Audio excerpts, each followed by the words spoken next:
আজকে আমরা শিখব কিভাবে কারেন্সি ফরম্যাটিং করতে হয়।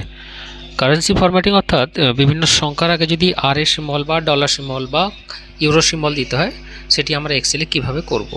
তো টাকার চিহ্নের আগে এই ধরনের সিম্বলগুলি দেওয়া অত্যন্ত প্রয়োজন। এটি আমরা এখান থেকে করে থাকি, ফরম্যাট মেনু থেকে। দেখুন এখানে বিভিন্ন ধরনের সিম্বলস রয়েছে যেগুলো সংখ্যার আগে প্রয়োগ করা যায়।